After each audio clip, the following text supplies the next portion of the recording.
The old man sat on the porch of his mountain cabin, his weathered hands resting on the worn wood of a chair he had carved 40 years ago.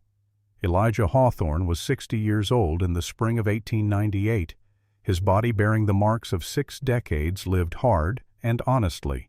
His shoulders were still broad, though they carried a slight stoop now.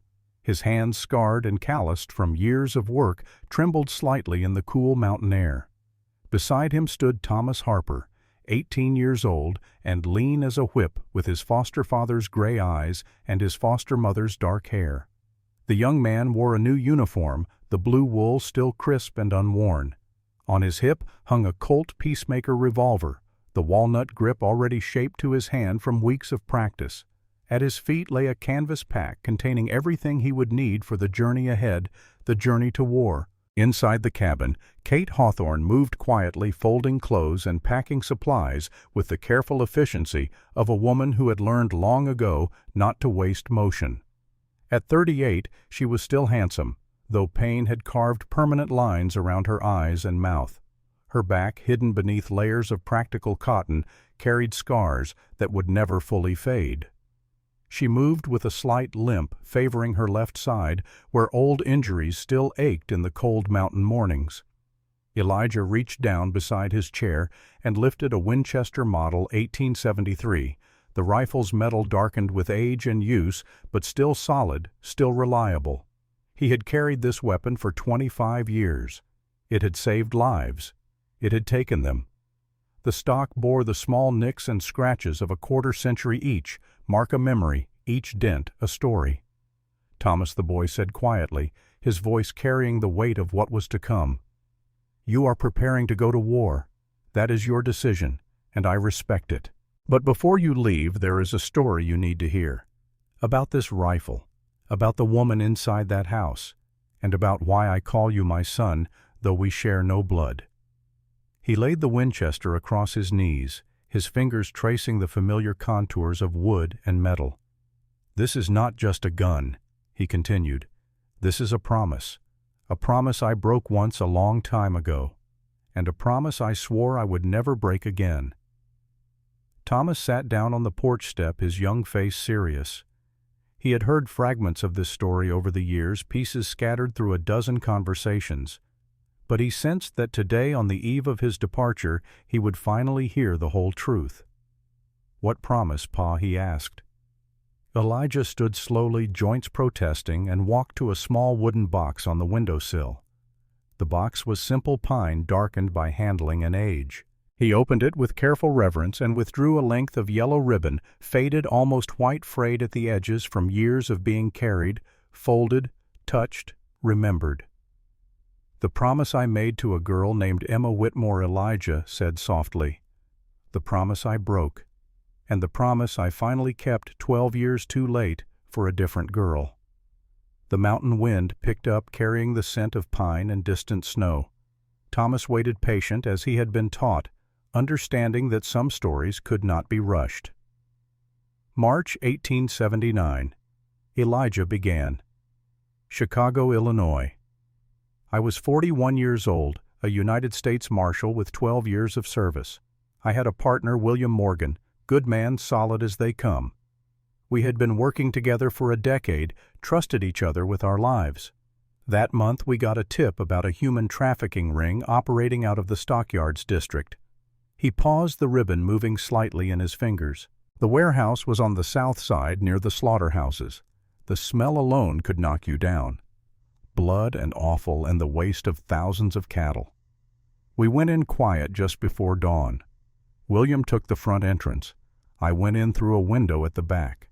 We were careful. We had learned to be careful. Thomas watched his father's face, seeing the old pain surface like a scar reopening. The room was 12 feet by 12 feet. Elijah continued, his voice taking on the flat, factual tone of a man reciting evidence. No windows. One door. The air smelled of urine and fear. 6 children. 4 boys, ages maybe 10 to 13. 2 girls. One was 11, the other was 12 years old. Her name was Emma Whitmore. He held up the ribbon. She wore this in her hair. Her mother had given it to her before she was taken from a farm outside Galena. 3 weeks she had been missing. 3 weeks in that room with barely any food, no light, no hope. When I opened that door and she saw my badge, she asked me one question. What did she ask? Thomas said quietly, "Are you going to take us home now?" The words hung in the mountain air. Inside the cabin, Kate had stopped moving. She stood at the window listening, her hand pressed against the glass. I knelt down beside her, Elijah said. I took off my badge so I would not frighten her with the medal and the authority it represented. I looked her in the eyes and I said, "I promise we are going to get you out of here, Emma. You have my word." He closed his fist around the ribbon. That was when Marshal Hayes arrived, my superior officer. He had brought federal agents with him, men in dark suits who looked at those children like they were evidence, not human beings. Hayes pulled me aside and told me that the trafficking ring connected to Senator William Bradford, one of the most powerful men in Illinois. He said we needed federal authorization before we moved them. He said if we acted without proper clearance, Bradford would walk free and the whole operation would collapse. Thomas felt his chest tighten. "What did you do?" I waited, Elijah said, and the words came out like broken glass. William whispered to me that we could not just leave them there. I told him Hayes was right. If we moved too soon, if we did not follow procedure, Bradford would escape justice and dozens more children would stay trapped in his network. I convinced myself that waiting 48 hours for the warrant was the smart thing to do, the right thing to do. He looked down at the ribbon in his hand. I posted 2 guards outside the warehouse. I went back to Emma and told her we would return in 2 days. I told her to stay strong. And do you know what she said to me? Thomas shook his head. She said, "Please do not forget us." Those were her last words to me. "Please do not forget us." 3 days later, Elijah continued, his voice barely above a whisper. The warehouse burned. Arson. Bradford's men had gotten word somehow that we were closing in. By the time the fire department brought the blaze under control, all 6 children were dead. Emma Whitmore was identified by this ribbon in her hair. It was the only thing that survived the fire intact. Thomas felt tears burning his eyes but did not let them fall. His father had taught him that some griefs were too large for tears, that some pains had to be carried in the bones and blood. The inquest cleared me, and William Elijah said, "We had followed proper protocol. We had done everything by the book. Senator Bradford was arrested but acquitted for lack of evidence. 6 children were dead and no one was held responsible. I resigned my commission the next day. I could not wear that badge anymore. I could not look at myself in a mirror and see a man who had chosen procedure over life, who had valued the law more than the living. He slipped the ribbon back into his vest pocket, keeping it close to his heart where he had carried it for 19 years. "I rode west," he said. "I did not stop until I reached this mountain. I built this cabin with my own hands, stone by stone, log by log. I told myself I was done with people, done with responsibility, done with making choices that could kill the innocent. For 7 years I barely spoke to another human being. I trapped, I hunted, I survived. I convinced myself that isolation was safety, that if I never got involved again, I could never fail again." The sun had moved higher now, warming the porch. Kate emerged from the cabin, moving slowly, and sat down beside Thomas on the step. She took the young man's hand in hers, her grip still strong despite the pain that never fully left her body. Until July 1886, Elijah said, looking at his wife with an expression Thomas had seen 1,000 times but only now understood. Until I delivered medicine to a convent and heard a woman's voice crying for death. Until I looked through a window and saw evil being done in God's name. Until I had to choose one more time between following orders and doing what was right. He met Thomas's eyes. This time I did not wait. This time I kept my promise. Not to Emma. She was beyond promises. But to another girl. Your mother. Kate squeezed Thomas's hand. "Your father saved my life," she said softly. "But not just my life. He saved my soul. And in saving me, he saved himself." Thomas looked between them, these 2 people who had given him everything, who had taken an orphaned 12-year-old boy and made him part of a family. "Tell me," he said. Tell me all of it." Elijah nodded slowly. "It starts on a mountain trail," he said, 3 hours down from this cabin in a valley called Covenant Ridge. July 1886. I was 48 years old, and I had been alone for 7 years. I thought I wanted to stay alone forever.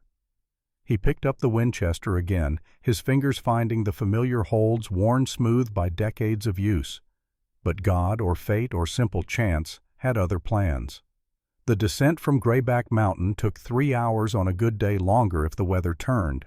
Elijah knew every switchback, every loose stone, every place where the trail narrowed to barely wider than a horse's shoulders. He had ridden it hundreds of times in 7 years, always in silence, always alone, always carrying the weight of Emma Whitmore's death like a stone in his chest. His horse was an Appaloosa named Thunder, 7 years old, spotted gray and white with intelligent eyes that seemed to understand more than any animal should.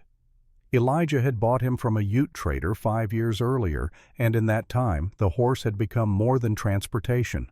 Thunder knew the mountain trails by instinct could read weather, and the wind would stand steady when a bear crossed their path.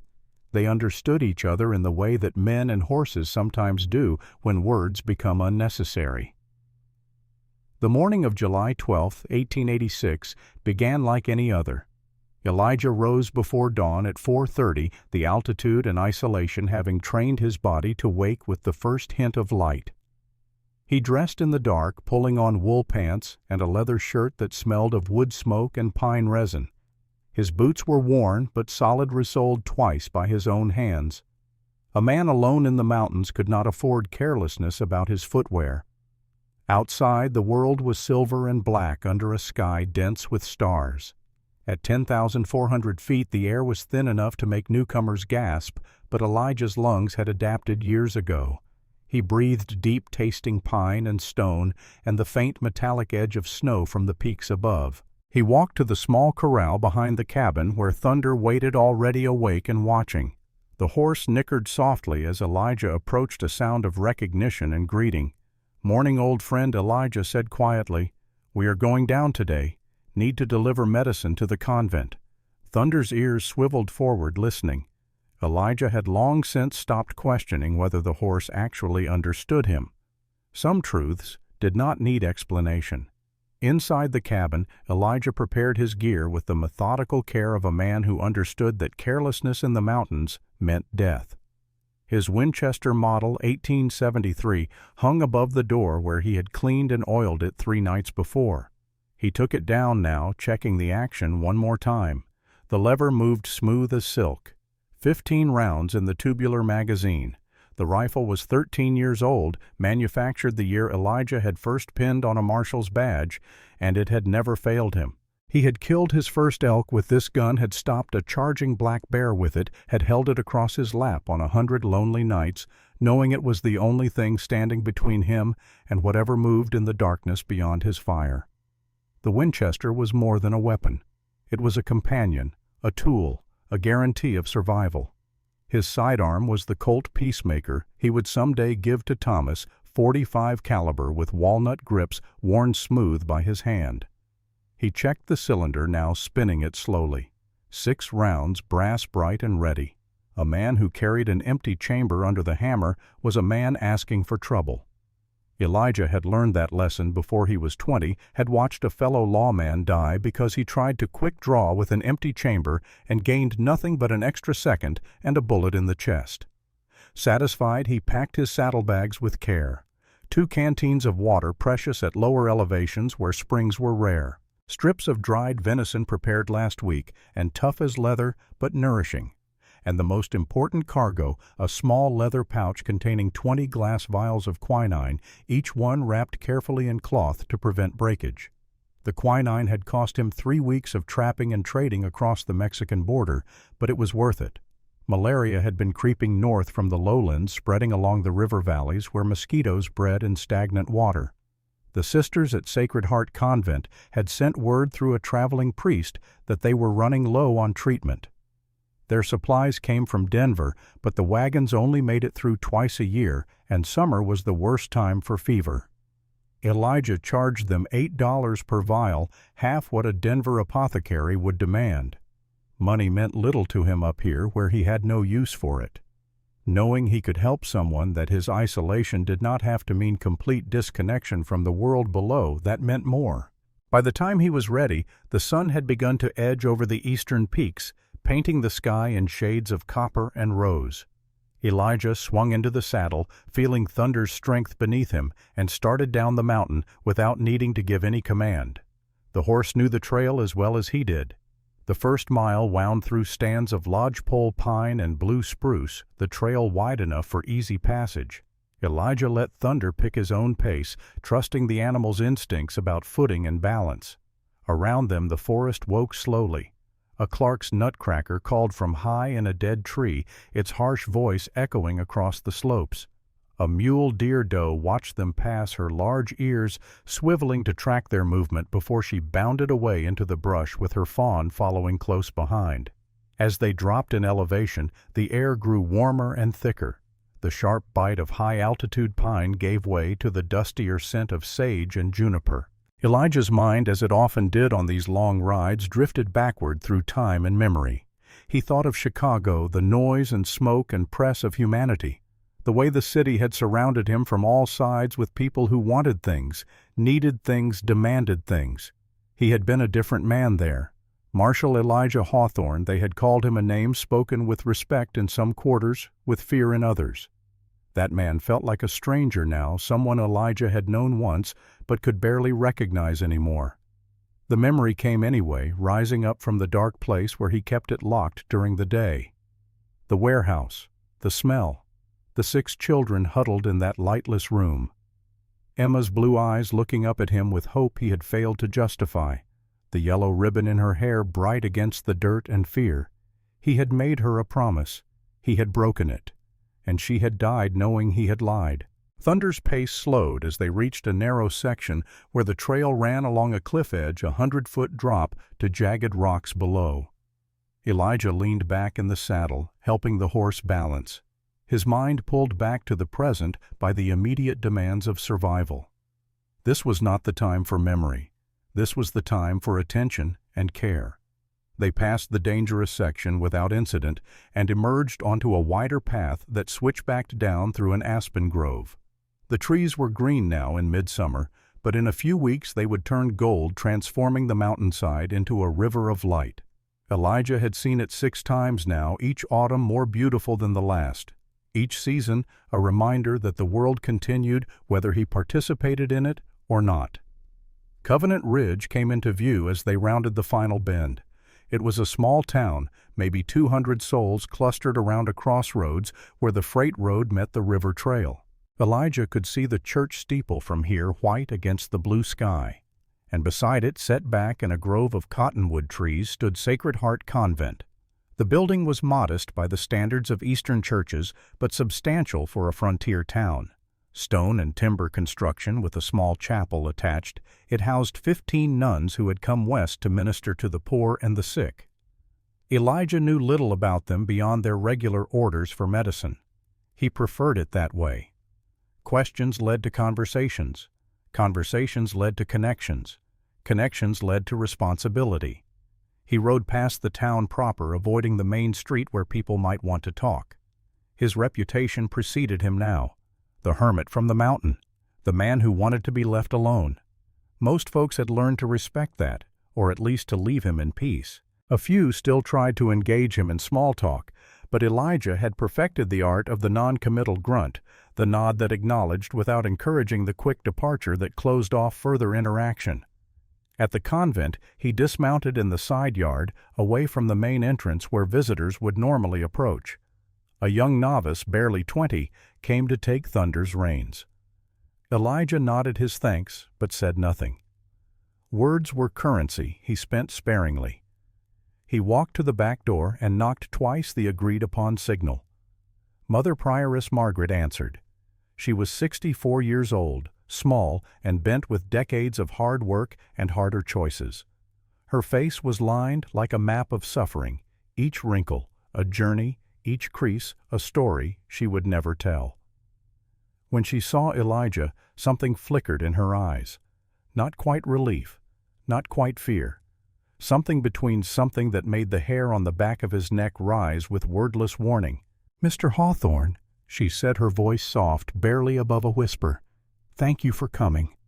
Elijah handed her the leather pouch containing the quinine vials. 20 vials, he said. Same as last time. $8 each. She took the pouch with trembling hands. Up close, Elijah could see that her eyes were red-rimmed and swollen. She had been crying recently, and often. Her fingers shook as she counted out the money from a small purse, $160 in gold and silver coins.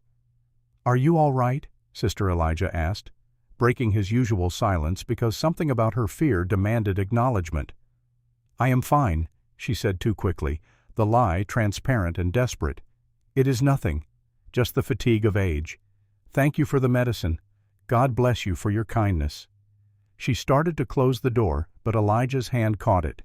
"Wait," he said, because he had heard something, a sound so faint that he almost missed it over the rustle of wind in the cottonwoods. It came from somewhere inside the building, from a small window set high in the stone wall of what looked like a side chapel or storage room. A woman's voice, low, ragged, desperate. "Please, God, please let me die." Elijah's hand moved instinctively to the Colt at his hip, though he did not draw it. He looked at Mother Margaret, and she would not meet his eyes. Her face had gone pale, and her hands clutched the pouch of medicine like a shield. "What was that?" he asked quietly. "Nothing, Mr. Hawthorne." She was backing away now into the dim interior of the convent. "You should go, please. You should go now." But Elijah was already moving toward the sound, his boots making no noise on the grass. He had been a lawman for 12 years before he resigned. He knew when someone was lying. He knew when fear was trying to hide guilt. And he knew with absolute certainty that something wrong was happening behind that stone wall. The window was 12 feet above ground level, narrow, barely 18 inches wide, designed to let in light while preventing escape. Elijah looked around and spotted a rain barrel positioned against the wall. He rolled it quietly beneath the window and climbed up, balancing carefully, and looked inside. What he saw would change everything. The room was 15 feet by 15 feet, lit only by the single narrow window. In the center stood a heavy oak table, low and scarred by years of use, its legs bolted to the floor. And beside the table on her knees was a young woman. She wore the gray habit of a novice nun, but it had been pulled down to her waist, exposing her back. Elijah's breath caught in his throat. Her back was a map of suffering, a landscape of pain carved into human flesh. Old scars, white and raised, crisscrossed the pale skin in a pattern that spoke of years of repetition. Over the old scars lay new welts, angry and red, some of them still bleeding. Her wrists were bound with thick hemp rope 1/2 inch in diameter, tied to the legs of the table with professional knots that she could never untie herself. The rope had cut through skin and into the flesh, beneath exposing white bone in places. Her hands were the gray-blue color of poor circulation, the fingers swollen and clumsy. Her head hung forward, dark hair matted with sweat, her whole body shaking either from pain or cold or exhaustion or all three. She was dangerously thin, her ribs visible through the torn fabric of her habit, her shoulders sharp angles that looked wrong, like bones had been broken and healed badly. As Elijah watched, frozen in horror, she lifted her head slightly. Her eyes were gray, he saw now. Gray and hollow and filled with something far worse than pain. They were filled with resignation, with the absolute certainty that no help would come, that this was her life and her death, and no one cared enough to stop it. Behind her in the shadows stood a man in black, Father Nathaniel Blackwood. Elijah had seen him before from a distance, tall and thin, with silver hair, the kind of man who moved through the world with the absolute certainty that he spoke for God. In his hand was a bullwhip, 10 feet of braided leather darkened with old stains that might have been oil or might have been blood.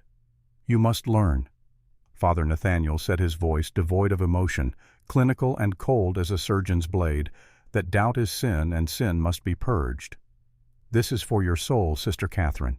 Do you understand?" The woman. "Sister." Catherine did not answer. She had no strength left to answer. She simply hung there in her bonds, waiting for the next blow, waiting for death, waiting for anything except what she had, which was endless suffering with no hope of escape. And then she lifted her head one more time, and her eyes met Elijah's through the window. For a moment, neither of them moved. She stared at him, and he stared back. Her lips moved, forming words that were barely a whisper, but Elijah heard them as clearly as if she had shouted. "If you are going to do something, please do not. I am not worth it. But if you are just going to stand there and watch, then please go." The words hit him like a physical blow because he had heard them before. 7 years ago, in a different voice, from a different girl. Emma Whitmore had said almost exactly the same thing the night before she died, when Elijah had promised he would come back, and she had looked at him with eyes that already knew he was lying. Elijah stepped back from the window, his legs suddenly weak, his hands shaking.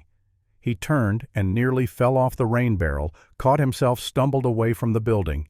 His vision blurred, and he realized with distant surprise that he was crying, that tears were running down his weathered face for the first time in 7 years. He reached Thunder and stood there for a long moment, one hand on the saddle, trying to breathe, trying to think, trying to decide. He could ride away. He had done it before. He could go back up the mountain, back to his cabin, back to his isolation. He could tell himself it was not his business, that he had no authority here, that getting involved would only lead to failure and death, just like it had with Emma. He could survive by not caring, by not acting, by choosing safety over risk. His hand moved to his vest pocket and withdrew Emma's yellow ribbon. He stared at it, this fragile piece of fabric that had survived a warehouse fire, that had outlasted the girl who wore it, that he had carried for 7 years, like a talisman of failure. "I walked away from Emma," he said aloud, though there was no one to hear him but thunder and the wind. "And she died." The horse shifted beneath his hand, patient and waiting. Elijah looked back at the convent, at the small window where Sister Catherine was still tied to a table, still suffering, still resigned to her fate, because every person she had ever trusted had failed her. "Not this time," he said quietly.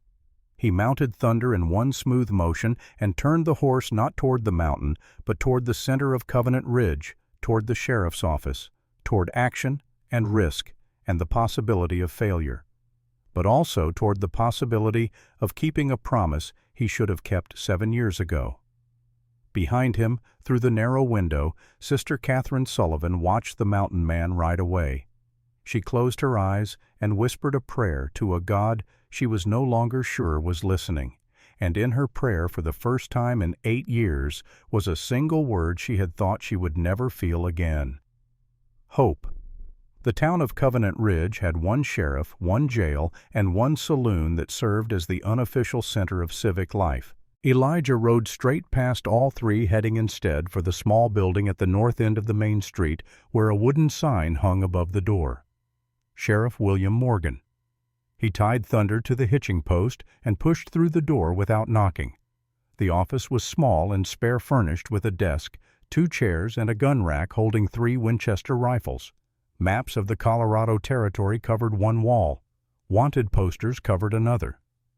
William Morgan looked up from a stack of papers, his face registering surprise that quickly shifted to concern. He was 46 years old now, 2 years younger than Elijah, with gray streaking his dark hair and lines carved deep around his eyes. They had been partners once, back in the days when both of them wore federal badges, when both of them believed that the law was a thing worth following. Elijah Williams stood setting down his pen. "How long has it been?"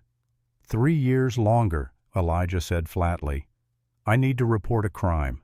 William's expression shifted again, this time to the careful neutrality of a lawman who sensed trouble coming. "Sit down," he said, gesturing to the chair across from his desk. "Tell me." Elijah remained standing. "I saw a woman being tortured at Sacred Heart Convent. A nun, young. Her back was covered in scars, fresh wounds over old ones. She was tied to a table. Father Nathaniel Blackwood was standing over her with a whip. The words came out clipped and factual. Elijah had learned long ago that emotion did not help in situations like this. Facts did. Evidence did. The cold recitation of observed details that could be verified and documented and used in a court of law. William listened without interrupting, his face growing more grim with each sentence. When Elijah finished, the sheriff sank back into his chair and rubbed his face with both hands. God above, William muttered, "Are you certain about what you saw? Do you think I would ride down here if I was not?" "No." William looked up, meeting his old partner's eyes. "No, you would not." "But Elijah, this is complicated. You are talking about Father Nathaniel Blackwood. He is the head priest at Sacred Heart. He is connected to powerful people. His brother Edward owns 12,000 acres in this valley, employs 40 men. The church is backed by Bishop Carmichael in Denver, and Senator Bradford is a personal friend of the bishop." Elijah's jaw tightened at the mention of that name. "The same Senator Bradford from Chicago, the same one whose trafficking ring killed Emma Whitmore," William said quietly. "Yes. The same man who walked free after the inquest because we followed proper procedure and the evidence burned before it could be presented in court. The same man who is now even more powerful than he was 7 years ago. I do not care who he is connected to." Elijah set his voice hard as stone. "You should," William replied, "because if we go after Father Nathaniel without ironclad evidence, he will bury us, and that girl will disappear. You know how this works. Power protects power. The church will close ranks. Bradford will make sure the investigation stalls, and we will be the ones who end up destroyed while the guilty go free. So what do we do?" Elijah asked, though part of him already knew the answer, already felt the familiar weight of procedure settling over action, already sensed that history was about to repeat itself. Before William could respond, the door opened behind Elijah. A younger man stepped in, tall and handsome, with blond hair and a badge pinned to his vest. Deputy Lucas Bennett. Elijah had seen him around town but never spoken to him. There was something about the deputy that had always made Elijah keep his distance, some instinct of danger that he had learned to trust over years of reading men. Sheriff Lucas said, his voice carefully neutral. "I heard voices. Is there a problem?" William hesitated, and in that hesitation Elijah saw something shift. A calculation, a decision being made about who to trust and who to exclude. The sheriff's eyes flicked to Lucas, then to Elijah and back again. "No problem," Marcus Williams said. "Mr. Hawthorne was just leaving." Lucas smiled, but there was no warmth in it. "Mr. Hawthorne, the hermit from the mountain. I have heard about you." Elijah studied him carefully. The deputy wore a gold chain around his neck, visible above his collar, an expensive piece for a man on a lawman's salary. And when Lucas shifted his weight, Elijah caught a glimpse of a ring on his right hand, a signet ring, heavy gold engraved with the initials N and B, Nathaniel Blackwood. Elijah's eyes met William's, and he saw that the sheriff had noticed too. The deputy was on the priest's payroll. Whatever they discussed in this office would reach Father Nathaniel within the hour. "I will be going now," Elijah said quietly. He nodded to William. "Thank you for your time, Sheriff." He walked out before Lucas could say anything else, his mind already working through possibilities and plans. Outside, he stood beside Thunder for a long moment, thinking. Then he swung into the saddle and rode not toward the mountain, but toward the far end of town, where a small, clapboard house sat behind a white picket fence. Dr. Evelyn Winters answered his knock almost immediately. She was 40 years old, handsome rather than pretty, with dark hair pulled back in a severe bun and sharp, intelligent eyes.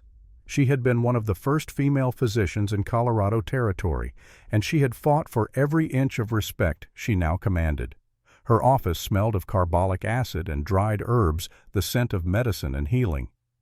"Mr. Hawthorne," she said, not seeming surprised to see him. "Come in." Inside her home was part clinic, part library. Medical texts lined the shelves alongside volumes of anatomy and surgery. A skeleton hung in the corner, its bones yellowed with age, used for teaching and reference. Instruments gleamed in glass cases, scalpels and forceps and saws that could save life or take it depending on the skill of the hands that wielded them. Elijah removed his hat and stood awkwardly in the center of the room. "I need your help, doctor." "I assumed as much," Evelyn replied, gesturing toward a chair. "You do not strike me as a man who makes social calls. Sit. Talk." Elijah told her everything. The window, Sister Catherine, the scars, the rope, the resignation in her gray eyes that said she had long since given up hope that anyone would help her. When he finished, Evelyn sat in silence for a long moment, her fingers steepled beneath her chin. "I have heard rumors," she said finally, "about the convent, about Father Nathaniel. Nothing concrete, but enough to make me uneasy. Women speak to me, sometimes tell me things they would not tell a male doctor. I have heard whispers about the chapel of penance, about disciplines that go too far, about girls who enter the convent healthy and leave broken or do not leave at all." "Will you examine her if I can get her out of there?" Elijah asked. Evelyn's answer came without hesitation. "Yes, but you need to understand what you are asking. If I write a medical report documenting systematic abuse, it will destroy Father Nathaniel's reputation. It will tear this town apart. People will fight back. The church will come after me. I could lose my practice, my license, everything I have built." "I know," Elijah said. She looked at him with those sharp eyes that seemed to see past the weathered face and the mountain man exterior to something deeper. "Why are you doing this? You do not know this woman. You have spent 7 years avoiding human contact. Why risk everything for a stranger?" Elijah thought of Emma Whitmore, of the yellow ribbon in his vest pocket of 7 years spent trying to forget and failing every single night. "Because I did not do it before," he said quietly. "And I should have." Evelyn nodded slowly, understanding passing between them without need for further explanation. "Then I will help you. But we will need more than just my testimony. We will need witnesses. We will need evidence. We will need someone who can speak to Father Nathaniel's history, who can establish a pattern of behavior." "I know where to find that," Elijah said. The sun was beginning to set by the time Elijah made his third and final stop. The Protestant church stood at the opposite end of town from Sacred Heart, smaller and plainer, built of rough-hewn logs rather than stone. It represented a different faith, a different approach to God, and that difference had made it a refuge for those who questioned the authority of Father Nathaniel and the Catholic hierarchy. Reverend Samuel Ashford was in the cemetery behind the church tending to the graves with the careful attention of a man who understood that the dead deserved as much respect as the living. He was 54 years old, tall and gaunt, with a thick black beard streaked with gray. When he saw Elijah approaching, he set down his shears and waited. "Mr. Hawthorne." Samuel said, his voice carrying a note of wariness. "This is unexpected." Elijah stopped a few feet away. "I need to ask you about Sacred Heart Convent, about Father Nathaniel Blackwood." Something flickered in Samuel's eyes. Anger, perhaps, or pain, or the memory of both. "What do you want to know?" "The truth." Samuel looked down at the grave he had been tending.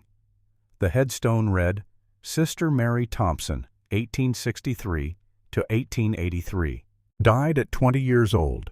She was at the convent for 3 years before she died." "What happened to her?" Elijah asked, though he suspected he already knew the answer. 3 years ago," Samuel said quietly, "I stood before a town council meeting and accused Father Nathaniel of abusing the women in his care. I said that God does not call us to torture one another in His name. I said that what was happening at Sacred Heart was a sin against heaven itself." "What did they say?" "They said I was jealous, that I was trying to turn people away from the true church, that I was a heretic and a liar." Samuel's voice remained steady, but his hands clenched at his sides. "Father Nathaniel sued me for slander. The case went to court. I lost everything, my reputation, my congregation. If not for a few faithful families, I would have lost this church too." "But you were right," Elijah said. "Being right does not matter if no one believes you," Samuel replied. He looked up from the grave. "Why are you asking me this now?" Elijah told him. And when he was done, Samuel Ashford closed his eyes and took a long, shaking breath. "Sister Mary," he said, his voice barely above a whisper. "The girl buried here. She came to me 6 months before she died. She was terrified. She showed me marks on her wrists that looked like rope burns. She said Father Nathaniel was punishing her for sins she did not commit. She begged me to help her. What did you do? I went to the bishop. I wrote letters. I made noise. And 2 weeks later, Sister Mary was found dead at the bottom of the convent stairs. They said it was an accident, a tragic fall. Samuel opened his eyes and they were wet with tears he refused to shed. But I saw her body before they buried her. She had bruises on her wrists, fresh ones like she had been restrained. And there was a mark on her neck, faint but visible, like fingers had pressed into her throat. The 2 men stood in the fading light surrounded by graves. If you testify, Elijah said carefully, they will come after you again. Father Nathaniel will sue you for slander a second time. The church will try to destroy you. Let them come. Samuel's voice was hard as iron. I backed down before. I let fear silence me while another girl died. I will not make that mistake twice. This time I will not back down. Elijah rode back to William's office as darkness fell over Covenant Ridge. The sheriff was alone now, the lamp on his desk casting long shadows across the walls. He looked up as Elijah entered, unsurprised. I have 3 witnesses, Elijah said without preamble.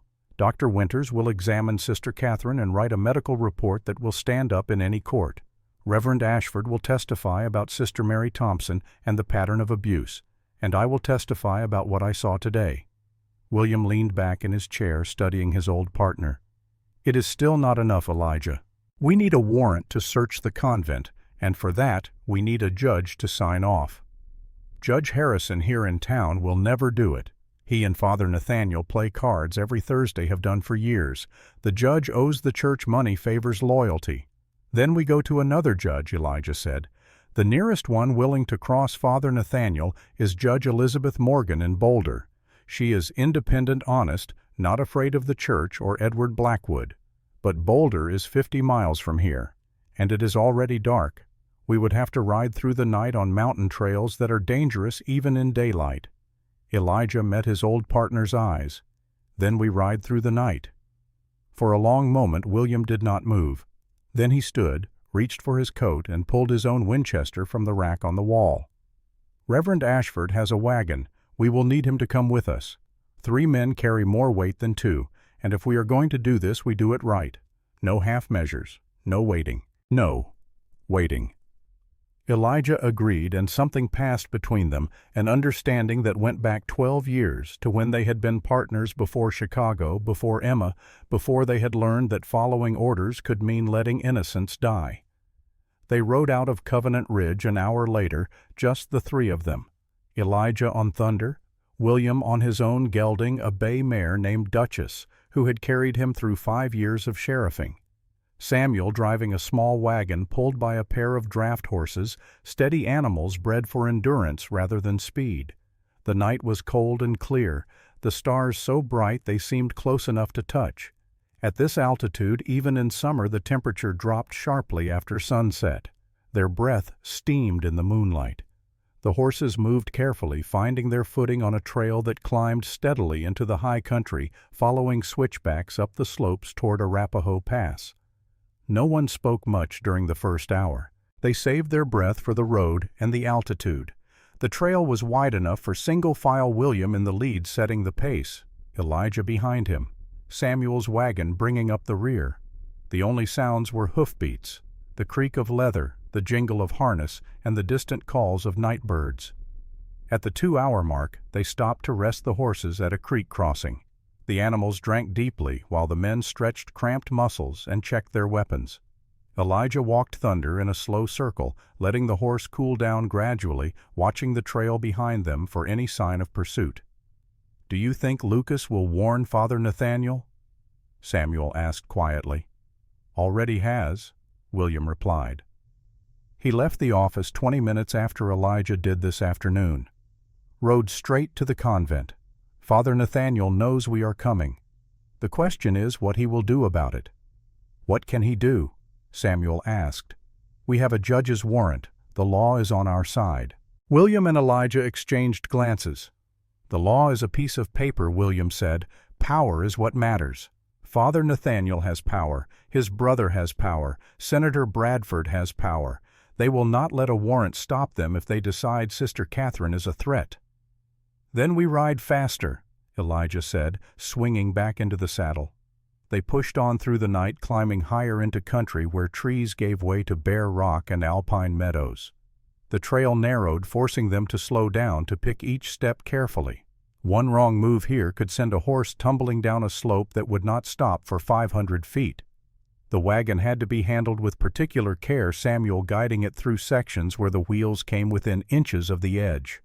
At midnight, they crested Arapahoe Pass at 11,200 feet and began the long descent toward Boulder on the eastern slope of the Rockies. The temperature had dropped to near freezing, and ice formed in Thunder's Mane. Elijah's hands were numb inside his gloves. He flexed his fingers periodically, making sure he could still grip the reins, still draw his Colt if needed. Dawn was breaking as they finally saw Boulder spread out below them, a town of maybe 3,000 souls nestled at the base of the Flatirons. Smoke rose from morning fires. The smell of breakfast cooking drifted up on the cold air. To men who had ridden all night without food or rest, it was the smell of civilization and safety. Judge Elizabeth Morgan's house stood at the edge of town, a solid 2-story structure built of stone and timber that spoke of permanence and authority. Elijah dismounted and walked stiffly to the front door, his legs cramping from 8 hours in the saddle. He knocked and waited. There was no answer. He knocked again, louder this time. Still nothing. Finally, a light appeared in an upstairs window. A moment later, the door opened to reveal Judge Morgan herself, gray-haired and sharp-eyed even at this early hour. In her hands she held a Colt Lightning shotgun, the .38 caliber barrel pointed carefully at the ground, but ready to rise if needed. "This had better be good," she said, her voice carrying the no-nonsense tone of a woman who had been a judge for 20 years and had seen every kind of fool and criminal the frontier could produce. It took 90 minutes to present the full case. Judge Morgan listened without interrupting, occasionally making notes on a pad of paper. She was 62 years old, appointed to the bench by the territorial governor in 1874, one of the first female judges west of the Mississippi. She had earned her position through brilliance and toughness, and she had kept it by being fair, honest, and utterly fearless. When they finished, she set down her pen and looked at each of them in turn. Her gray eyes were hard and measuring the eyes of someone who had learned to see through lies and excuses to the truth beneath. "Mr. Hawthorne," she said, "I am going to ask you one question, and I want you to think very carefully before you answer. Are you absolutely certain about what you saw? Because if we move forward on your testimony and it turns out you were mistaken or lying, Father Nathaniel will sue you into poverty and I will lose my position on the bench." Elijah thought of Sister Catherine's gray eyes, of the resignation in her face, of the scars that covered her back in a map of years of suffering. "I am certain, Judge." Judge Morgan nodded once, a sharp, decisive movement. She turned to Dr. Winters. "You are willing to examine the victim and provide medical testimony?" "I am," Evelyn said. "I graduated from the Woman's Medical College of Pennsylvania in 1870. I am licensed to practice medicine in Colorado Territory. My testimony will be expert and professional." "And you, Reverend Ashford," Judge Morgan continued, "you lost a slander suit against Father Nathaniel 3 years ago. The defense will use that to attack your credibility." Samuel met her gaze steadily. "I lost because Sister Mary was dead and no one else would speak.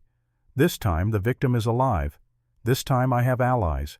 This time I will not be silenced." The judge studied them for another long moment, then turned to a cabinet and pulled out an official form. She began to fill it in with quick, precise strokes, her handwriting clear and authoritative. When she was done, she signed her name at the bottom and pressed her official seal into red wax, the embossed letters reading Territory of Colorado, Judge E. Morgan. "This warrant," she said, "authorizes you to search Sacred Heart Convent, to interview witnesses, and to remove Sister Catherine Sullivan into protective custody pending a full investigation. It is valid for 72 hours from the time of issuance, which is now 6:15 in the morning, July 13, 1886. She looked at them over the rim of her spectacles. If Father Nathaniel is innocent, he will be cleared, and you will all owe him an apology. If he is guilty, may God have mercy on his soul, because I certainly will not." They rode back toward Covenant Ridge as fast as their tired horses could manage, pushing the animals harder than was wise, but knowing that time mattered more than caution. But they were still 5 miles out when they met a farmer heading to market with a wagon full of vegetables. Sheriff the farmer called out when he recognized William. "You looking for someone?" "What do you mean?" William reined in. "Duchess," his hand moving instinctively toward his sidearm. "Saw Father Nathaniel and that deputy of yours loading a woman into a wagon around midnight. She looked sick, wrapped in blankets. They were headed toward Denver. Thought maybe she needed a doctor or something." Elijah felt his blood turn to ice. He looked at William and saw the same realization dawning on the sheriff's face. "They took her. God above, they took her while we were getting the warrant." "Where would they take her?" Samuel asked. "There is an asylum in Denver," Evelyn said grimly. "St. Helena, run by the church. Once they get her inside, she will disappear into the system. They will say she is mentally unstable, that she needs treatment. They will drug her, isolate her, and by the time we can get another warrant and fight through the church's lawyers, she will be a shell of herself. Or dead." "How far ahead are they?" Elijah asked the farmer. 8 hours, maybe 9, the farmer replied. They were not moving fast. That wagon was heavy, and the woman looked like she could barely sit up. Elijah turned Thunder toward the mountains, toward the high country, and the dangerous trails that most men avoided. "I know where they are going.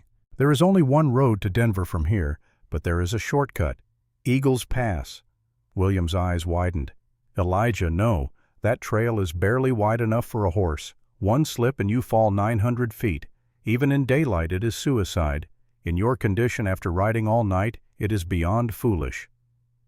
I rode it once before Elijah set his voice flat and final. 13 years ago, when I was still a marshal, we were tracking a fugitive who knew the territory. My partner said it was suicide, but I made it through. Thunder can handle it. And it cuts 2 hours off the journey to the Denver road. 2 hours might be all Sister Catherine has. William grabbed Elijah's arm. "If you fall, you die. No one will even find your body." Elijah pulled his arm free and met his old partner's eyes.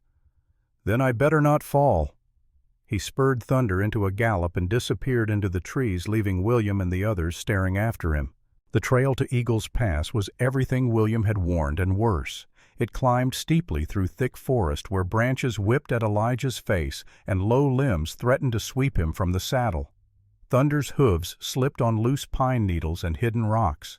They were moving too fast for safety, but Elijah could not slow down, could not stop, could not let Sister Catherine disappear into an asylum where no one would ever find her again. After 40 minutes of brutal climbing, they emerged onto the exposed ridge that gave Eagle's Pass its name.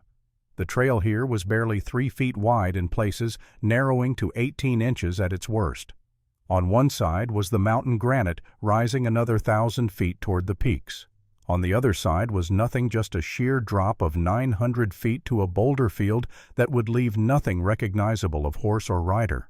The wind up here was fierce, gusting to 40 miles per hour, strong enough to push a man off balance. Thunder's ears flattened against his head as he felt the danger, every instinct screaming at him to turn back to find a safer path. But the horse trusted Elijah, had trusted him for 7 years, and when Elijah urged him forward, Thunder went. They had covered perhaps 200 yards when the trail narrowed to its most dangerous section. Here the path was barely wider than Thunder's body, the inside wall of the mountain smooth granite with no handholds, the outside edge crumbling shale over empty air. Elijah dismounted and led Thunder by the reins, walking ahead to test the footing, distributing his weight carefully to avoid breaking through the loose surface layer. Halfway across the narrow section, disaster struck. A piece of shale the size of a dinner plate broke loose under Thunder's right front hoof. The horse's weight shifted his 800 pounds, lurching toward the cliff edge. Thunder stumbled, his hindquarters sliding toward the drop, his eyes rolling white with terror.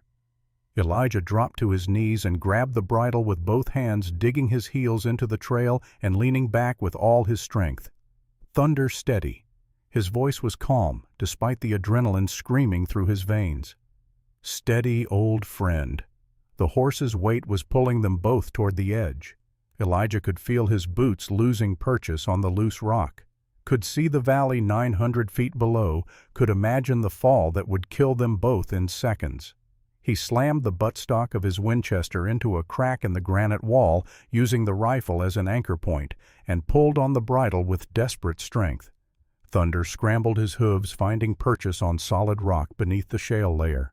The horse lunged away from the cliff edge, nearly bowling Elijah over in his panic, but they were both back on firm ground, both alive, both shaking with the nearness of death.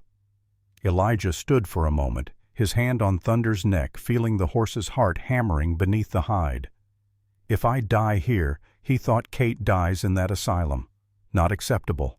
He stripped Thunder's saddle off and left it on the trail, reducing the horse's burden by 35 pounds. The saddle could be retrieved later if they survived. "Lighter load," he said quietly to Thunder. "Better balance. Let us go." They made it across the narrow section and began the descent on the far side of the pass, where the trail switchbacked down through aspen groves and alpine meadows. Thunder was more confident now, having survived the worst part, and Elijah remounted bareback, gripping the horse's mane for balance as they picked up speed. They reached the Denver road in 80 minutes, having saved nearly 2 hours compared to the main trail. And there, at a creek crossing where wagons stopped to water their horses, Elijah saw what he had been searching for. A wagon stood beside the water. 2 horses drank from the creek. Father Nathaniel stood beside them, checking the harness. In the driver's seat sat Deputy Lucas Bennett, his hand resting on the revolver at his hip. And in the back of the wagon, barely visible beneath a canvas tarp, was a small figure wrapped in blankets. Elijah dismounted 100 yards away and tied Thunder to a tree. Then he pulled his Winchester from where it was slung across his back, checked the action one more time, and walked into the clearing with the rifle held at low ready position. Father Nathaniel saw him first. The priest's face registered surprise, then calculation, then a cold, controlled fury. "Mr. Hawthorne," he said, his voice mild, "you are persistent. I will give you that." Elijah stopped 20 feet away. "Step away from the wagon." "Or what? You will shoot a priest if I have to." Lucas Bennett's hand moved toward his revolver. Elijah swung the Winchester toward him without seeming to hurry, the barrel coming up smooth and fast. "Do not." The deputy froze his hand inches from his gun. His face had gone pale.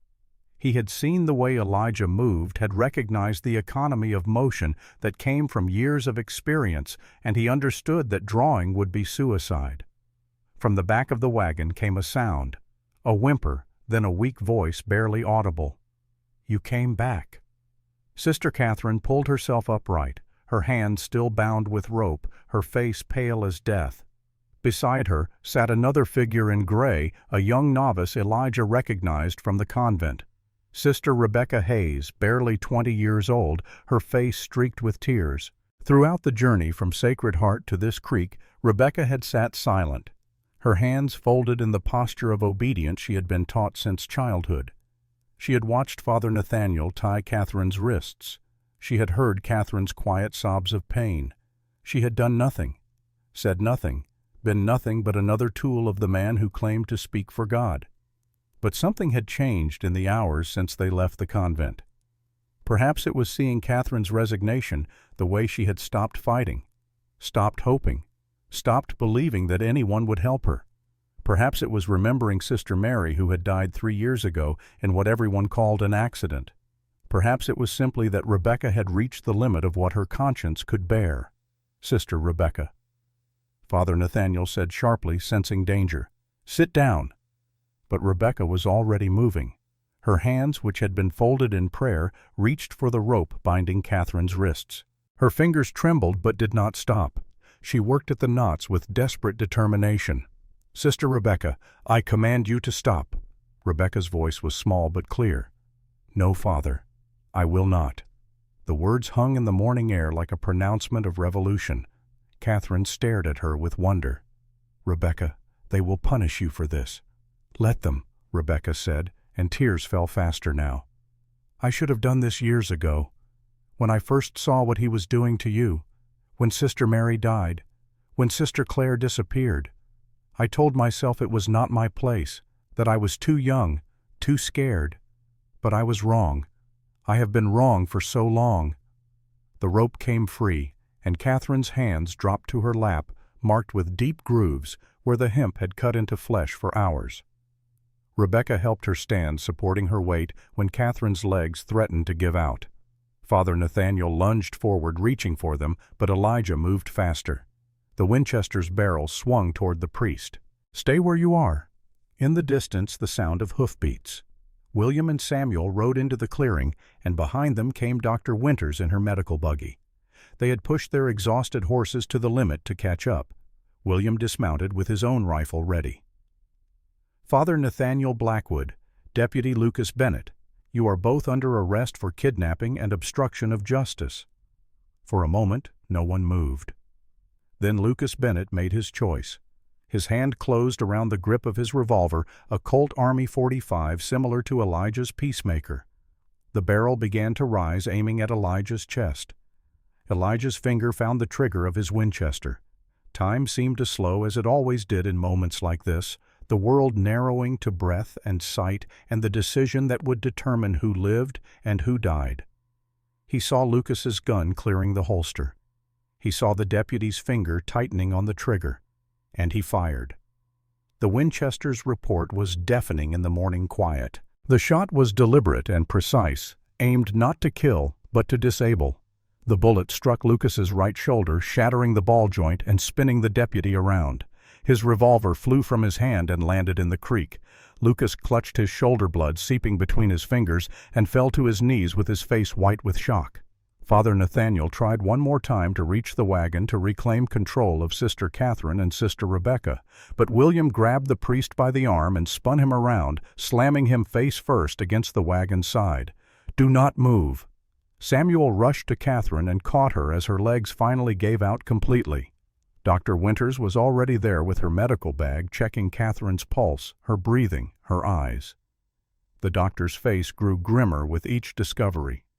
Elijah kept his rifle trained on Lucas, who had sunk all the way to the ground, now still clutching his shoulder, his face contorted with pain and disbelief. "You shot me?" The deputy said, his voice thick. "You shot a lawman." Elijah's voice was flat and cold. "You drew first, and you stopped being a lawman the moment you chose to protect a criminal instead of upholding the law." William produced iron manacles and secured Father Nathaniel's wrists behind his back. The priest did not struggle, but his eyes burned with cold rage. "This is persecution," he said, his voice still carrying that tone of absolute authority. "You are attacking the church itself. The bishop will hear of this. Senator Bradford will hear of this. You are all finished," maybe William said calmly. "But right now you are under arrest. Kidnapping, false imprisonment, assault. We can add more charges later." He turned to Lucas, who was swaying slightly, his eyes unfocused. "Lucas, I am placing you under arrest as well. Conspiracy, obstruction, aiding, and abetting. Can you stand?" Lucas did not answer. His eyes rolled back, and he toppled sideways into the dirt, unconscious from blood loss and shock. Dr. Winters looked up from her examination of Catherine. "I need to tend to the deputy before he bleeds out. Reverend, press this cloth against her back. Keep pressure on the worst of the wounds." She moved quickly to Lucas's side, cutting away his shirt to expose the bullet wound. Her hands moved with practiced efficiency, cleaning, packing, bandaging. Within minutes, she had the bleeding under control, and Lucas was beginning to stir. Elijah finally lowered the Winchester and walked over to where Catherine lay beneath a cottonwood tree. Up close in full daylight, the extent of her injuries was even worse than what he had seen through the chapel window. Her back was destroyed, a landscape of scar tissue and fresh wounds that would take months to heal if they ever truly healed at all. Her wrists were rubbed raw, some areas showing white bone. She was dangerously thin, her ribs visible through the torn fabric of her habit. But her eyes were open, and they were watching him. Why, she whispered, "You do not know me. Why did you come back?" Elijah knelt beside her, and for a moment he did not know how to answer. How could he explain 7 years of guilt, 7 years of waking up at night seeing Emma Whitmore's face. 7 years of knowing he had failed when it mattered most. Because I should have come back before he said finally, for someone else. And I did not. And she died. I will not make that mistake twice. Understanding flickered in Catherine's gray eyes. The girl, she said. Emma. Elijah's throat tightened. How do you know that name? You said it, Catherine replied, when you were fighting with the deputy. You said her name. You said you would not let another girl die because you waited. Her hand moved slowly, painfully, until her fingers touched his. I am sorry you lost her, but you saved me. That has to count for something. Before Elijah could respond, Dr. Winters returned, wiping blood from her hands. The deputy will live, she said. Now let me look at you properly, child. She began a thorough examination, her professional detachment slipping as she discovered injury after injury. 23 scars on Catherine's back ranging from months to years old. 7 fresh welts from within the past 2 weeks. 2 ribs that had been broken and healed incorrectly, causing chronic pain and restricted breathing. Signs of prolonged malnutrition. Evidence of repeated trauma to the wrists and shoulders from being bound for extended periods. When she was done, Dr. Winters sat back on her heels and looked at William with eyes that had seen every kind of injury the frontier could inflict, but had never seen deliberate, systematic torture like this. This is the worst case of abuse I have encountered in 20 years of medical practice, she said, her voice shaking slightly. Whoever did this should hang. Father Nathaniel, still manacled to the wagon wheel, spoke for the first time since his arrest. His voice was calm, almost gentle, carrying that absolute certainty of righteousness that made him more dangerous than any outlaw with a gun. I was saving her soul. She was full of doubt, full of sin. The body must suffer so the spirit can be purified. This is the teaching of the saints. This is the path to God. Catherine flinched at his words as if they were physical blows. And then something changed in her expression. Not pain, not fear, but a kind of terrible understanding, a final shattering of whatever hold he had still maintained over her mind. You believe that, she said softly, her voice carrying across the clearing. You actually believe you were helping me? Of course, Father Nathaniel replied without hesitation. I have dedicated my life to bringing souls to God. You were lost, Catherine. I was trying to show you the way. By torturing me. Her voice was still quiet, but there was steel in it now. By making me hate myself, by making me wish I was dead. By teaching you that this world is suffering, Father Nathaniel said patiently, as if explaining something simple to a slow child. And that only through suffering can we reach heaven. Pain purifies. Pain brings us closer to Christ's sacrifice. This is not cruelty. This is love. Catherine closed her eyes.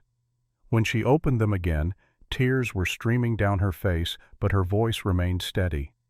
Then your God is not my God, because my God does not want me to suffer. My God wants me to be free. Silence fell over the clearing. Even Father Nathaniel had no answer to that. The absolute certainty that had sustained him, the unshakable belief that he acted in God's name and with God's approval, met something it could not overcome. A woman who had suffered everything he could inflict and had emerged with her soul intact, able to reject his twisted theology with simple, devastating clarity. William checked the son's position. We need to move. It is a long ride back to Covenant Ridge, and we have a wounded man and a severely injured woman. Dr. Winters, can she travel? Not on horseback, Evelyn replied. She needs to be in the wagon lying down, and we need to move slowly. Any jostling could reopen wounds that have barely begun to clot. They made camp there for the remainder of the day, letting Catherine rest and Lucas stabilize. Elijah and Samuel took turns standing watch while William wrote out formal arrest warrants and documented the scene. Dr. Winters tended to both patients, though she gave most of her attention to Catherine cleaning wounds with carbolic acid solution, applying honey as an antibacterial agent, bandaging with boiled cotton to prevent infection. As the afternoon wore on, Catherine fell into an exhausted sleep. Elijah sat nearby with his rifle across his knees, watching the surrounding forest for any sign of trouble. His mind kept turning over Father Nathaniel's words. I was saving her soul. The man genuinely believed he was doing good. That made him more dangerous than any outlaw Elijah had ever faced. An outlaw knew he was breaking the law, but a man who believed God was on his side would never stop, never question, never doubt. It was almost dark when William came to sit beside him. You know what happens next, William said quietly. This is going to tear the town apart, maybe the whole territory. Father Nathaniel has powerful friends. The church will close ranks. They will call this an attack on religious freedom. They will make us out to be the villains. I know, Elijah replied. And you are still willing to go through with it. Elijah looked at Catherine sleeping fitfully beneath Samuel's coat. She trusted me when she had no reason to trust anyone. I am not going to betray that trust. William nodded slowly. Then we do this together. Like old times. Like old times, Elijah agreed. They clasped hands once briefly, and that was enough. Word count report. Part 1 was approximately 7,000 words. Part 2 is approximately 7,500 words. Total so far, 14,500 words. Based on the outline requiring parts 3 through 6, approximately 6,500 to 7,500 words remain to complete the full 20,000, 22,000 word target across the remaining sections. The journey back to Covenant Ridge took 2 full days. They traveled slowly, stopping frequently to let Catherine rest and to change Lucas's bandages. The deputy remained sullen and silent, refusing to speak except to demand water. Father Nathaniel, by contrast, seemed almost serene. He prayed constantly, his lips moving in silent recitation of Latin prayers, his face showing no remorse, no doubt, no recognition that he had done anything wrong. On the evening of the second day, they finally saw the lights of Covenant Ridge ahead, warm and welcoming in the gathering dusk. But as they drew closer, Elijah's jaw tightened. Something was wrong. A crowd had gathered in the town square, at least 50 people, some carrying torches, despite the fact that full darkness had not yet fallen. And at the front of the crowd stood a tall, imposing man in expensive clothes, Edward Blackwood, Father Nathaniel's older brother, 60 years old, with silver hair and the kind of face that looked like it had been carved from granite.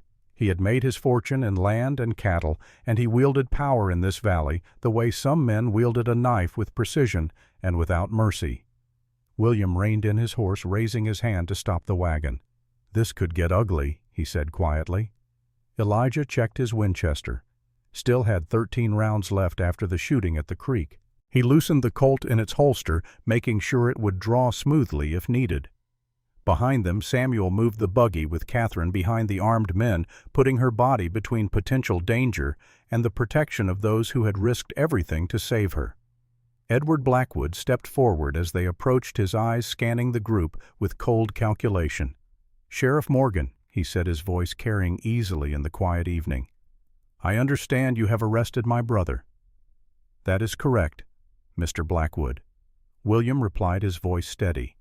Father Nathaniel has been charged with multiple counts of assault, false imprisonment, and kidnapping, on whose testimony multiple witnesses, William said, including physical evidence documented by Dr. Winters. Edward's eyes flicked to the wagon where Catherine lay, then to Elijah. And this mountain hermit is one of your witnesses, a man who has not spoken 10 words to anyone in 7 years, whose word against my brother's.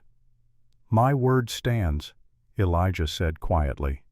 Edward smiled, but there was no warmth in it, no humor, only the cold satisfaction of a man about to deliver a blow he had been planning for hours.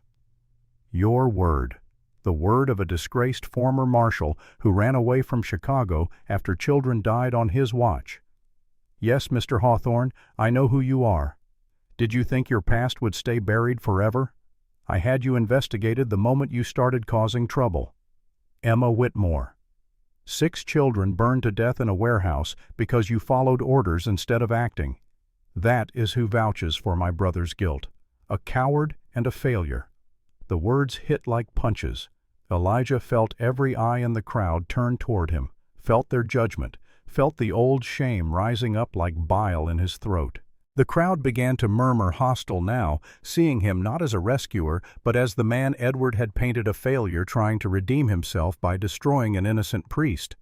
But then he felt something else, a hand on his arm. He looked down and saw that Catherine had pulled herself upright in the wagon, Dr. Winters trying to stop her, but Catherine shaking her off with surprising strength. She was pale and shaking, barely able to stand, but her gray eyes were clear and focused. Her voice was weak, but it carried in the sudden silence. "Mr. Blackwood, you can attack his past all you want, but Mr. Hawthorne is the only person in this entire town who helped me. Your brother tied me to a table. He beat me until I bled. For 8 years, every week, sometimes twice a week. He told me I was worthless. He told me God wanted me to suffer. He told me that pain would make me holy." She paused, gathering strength, and when she spoke again, her voice was stronger. "And every person in this town heard rumors, whispers about the Chapel of Penance, stories about Sister Mary's death, questions about Sister Clare's disappearance. But no one did anything. No one stood up. No one helped." Her hand gestured toward Elijah. "Until the disgraced marshal looked through a window and decided I was worth saving." The crowd shifted. An elderly woman near the edge stepped aside, creating a gap. Then another person moved. And another. Murmurs ran through the gathering, no longer hostile, but uncertain questioning. Some people began to leave uncomfortable with what they were hearing, unwilling to be part of a mob anymore. The path began to open. William drove the wagon forward. "We are taking the prisoners to jail," he announced.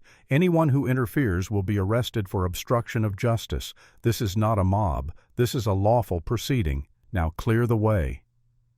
For a long moment Edward Blackwood did not move. Then he stepped aside, but as Elijah rode past, Edward leaned close and spoke so only Elijah could hear. "This is not over, Hawthorne. Not by half." "I know," Elijah replied. They locked Father Nathaniel and Lucas in separate cells in the small jail. The building was simple, just 2 cells divided by iron bars and a single room for the sheriff's desk, but it was solid, and it would hold them until the trial. Dr. Winters took Catherine to her own home, where she could provide proper medical care and protection. That night, Elijah sat on the porch of the boarding house, too wired to sleep. The adrenaline of the past 2 days was finally wearing off, leaving him exhausted but unable to rest. His mind kept replaying the confrontation, Edward's words about Emma, the weight of the past pressing down on him like a physical thing. William found him there around midnight. "Cannot rest either?" the sheriff asked. "No," Elijah replied. William pulled up a chair, and for a while they sat in silence, watching the empty street, listening to the night sounds of a small frontier town settling into sleep. Dogs barked in the distance. Someone played a harmonica badly. A baby cried and was hushed. "Lucas's father came by the jail," William said finally, "demanding I release his son. Said this was all a misunderstanding. Said Lucas was just following orders." "What did you tell him?" "That following illegal orders does not absolve you of responsibility. That if Lucas had a problem with what Father Nathaniel was doing, he should have come to me. Instead, he chose to cover it up. He chose to help kidnap Catherine. Those were his choices, and he will face the consequences." Elijah nodded, staring out at the darkness. "The children in Chicago," he said suddenly. "Do you want to know what really happened? The whole truth?" William leaned back in his chair. "Only if you want to tell me." So Elijah told him. Everything. The warehouse, the smell, the 6 children huddled in that lightless room. Emma Whitmore with her yellow ribbon asking if he was going to take them home. Marshal Hayes's order to wait for federal authorization. The calculation Elijah had made, weighing 6 lives against the larger case against Senator Bradford, choosing procedure over immediate action, because that was what he had been trained to do, what he believed was right. And 4 days later the warehouse burned. Elijah said quietly, "All 6 children died. The inquest cleared me. Said I had followed proper protocol. But protocol killed those children as surely as the fire did. I made a choice, and they paid for it with their lives." William was quiet for a long time. "Hayes gave you a direct order," he said finally. You had no choice. I had a choice, Elijah said, his voice hard. I could have said to hell with Hayes and to hell with the investigation and gotten those children out. But I was so concerned with doing things right, with following procedure, with making sure Senator Bradford did not escape justice, that I forgot the whole reason we became lawmen in the first place. We are supposed to protect people, not sacrifice them for the sake of a bigger case. Is that why you left? I left because I could not look at myself in the mirror anymore, Elijah said. Every time I put on that badge, all I could see was Emma's face asking me why I left her there. So I resigned and rode west and told myself I was done with people, done with responsibility, done with making choices that could get innocents killed. And then you saw Catherine through that window. And I had to choose again, Elijah said. Wait for proper procedure or act immediately, follow the law or save a life. And this time I chose differently. William nodded slowly. For what it is worth, I think you made the right choice this time. This time I did not wait. Elijah agreed. This time I did not let procedure and authority override my conscience. But Emma is still dead. Those other 5 children are still dead. Nothing I do will ever change that. No, William said. But Catherine is alive, and that matters. You cannot save the past, Elijah.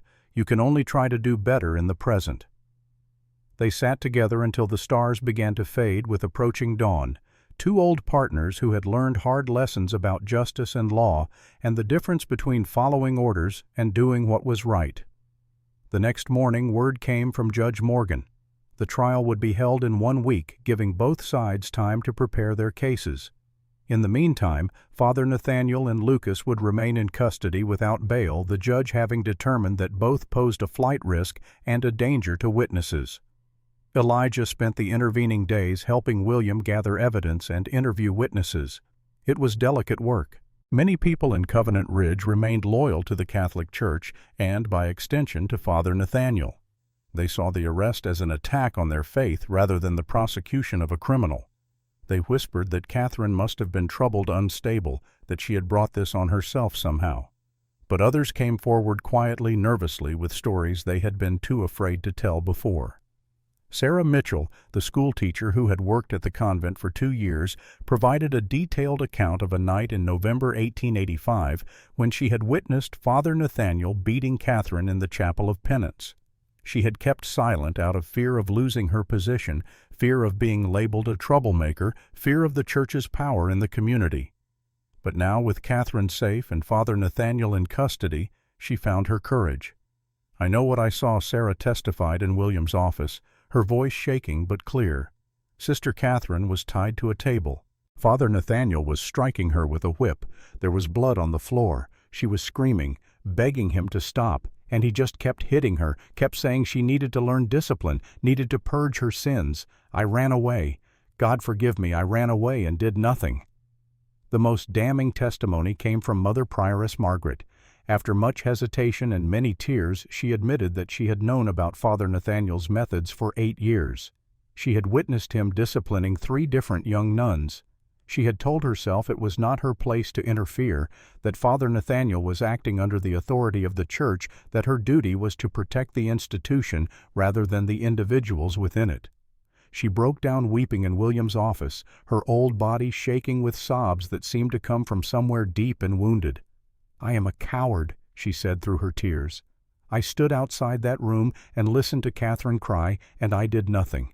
I let it happen because I was afraid of losing the convent, afraid of what the bishop would say, afraid of standing up to a man who claimed to speak for God. William leaned forward across his desk. Mother Margaret was Catherine, the only one. The old woman's shoulders shook. She shook her head slowly, unable to speak for a moment. When she found her voice again, it was barely a whisper. No, there were others before her. Tell me, William said gently.